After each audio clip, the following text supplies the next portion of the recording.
அருண் அம்மா இறந்தத பார்க்கறதுக்காக முத்து, மீனா வர்றாங்க. அத பார்த்துட்டு அருண், "நீ எதுக்கு இங்க வர? நீ தானே எங்க அம்மாவ கொன்னுட்ட. எங்க அம்மா சாகுறதுக்கு காரணமே நீ தான். இங்கேருந்து கிளம்பு" அப்படின்னு சொல்லிட்டு அருண் சொல்றாங்க. முத்து வந்துட்டு, "நான் ஒண்ணும் பண்ணல அருண். அது தெரியாம நடந்த ஆக்சிடென்ட்" அப்படின்ட்டு சொல்றாங்க. "இல்ல, இல்ல நீ தான் பண்ணியிருப்ப. என்ன பழி வாங்குறதுக்காண்டி எங்க அம்மாவே கொன்னுட்டல்ல" அப்படின்ட்டு அருண் வந்து அழுகுறாங்க. மீனாவோட தங்கச்சியும், "மாமா நீங்க இவர பழி வாங்குறதுக்காக இப்படியெல்லாம் செய்வீங்கன்னு நான் கொஞ்சம் கூட எதிர்பார்க்கல. உங்க ஃப்ரெண்ட் மூலமாவே எங்க அத்தைய ஆக்சிடென்ட் பண்ணி சாக வச்சுட்டீங்கல்ல. ஏன் மாமா இப்படியெல்லாம் இருக்கிறீங்க? உங்கள பத்தி அருண் எவ்வளவோ சொன்னாரு. ஆனா நான் நம்பவே இல்ல. இப்ப தான் தெரிஞ்சுச்சு உங்கள பத்தின சுயரூபம்" அப்படின்னு சொல்லிட்டு சீதாவும் அவங்க பக்கம் பேசுறாங்க. உடனே மீனா இருந்துட்டு, "சீதா என்ன பேசுற? மாமா பத்தி உனக்கு தெரியும்ல. அப்படி இருக்கும்போது மாமா மேல ஏன் இவ்ளோ பெரிய பழிய தூக்கி போடுற? மாமாவுக்கும் இதுக்கும் எந்த சம்மந்தமும் இல்ல சீதா. நீ ஏன் புரிஞ்சுக்க மாட்ற? மாமா அப்படிப்பட்டவரா? ஒருத்தவங்கள கொல்ற அளவுக்கா துணிவாரு? கொஞ்ச நாள் யோசித்து பாரு" அப்படின்ட்டு இங்க மீனா சொல்றாங்க. சீதா இருந்துட்டு, "அவர பத்தி இப்ப தான்க்கா நான் நல்லா தெரிஞ்சுக்கிட்டேன்.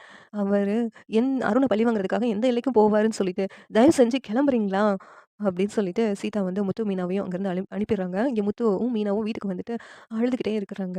"இன்னும் என்ன நடக்குது? என்ன சுத்தி எல்லாமே தப்பு தப்பா நடக்குது. நேத்து ரெஸ்டாரண்ட் எரிஞ்சதுக்கும் எனக்கும் எந்த சம்மந்தமும் இல்ல. ஆனா ரவி என் மேல கோவிச்சுக்கிட்டான். இன்னொரு பக்கம் அந்த அருணோட அம்மா இறந்ததுக்கும் எனக்கும் சம்மந்தம் இல்ல. ஆனா அருண் இப்படி மோசமா என்ன சீதாவும் சேர்ந்து பேசுறத என்னால தாங்கவே முடியல மீனா" அப்படின்னு சொல்லிட்டு முத்து ரொம்ப வருத்தப்பட்டு அழுகுறாங்க. உடனே மீனா இருந்துட்டு, "அழாதீங்கங்க. உங்கள பத்தி எனக்கு தெரியும். எல்லாரும் புரிஞ்சுக்குவாங்க.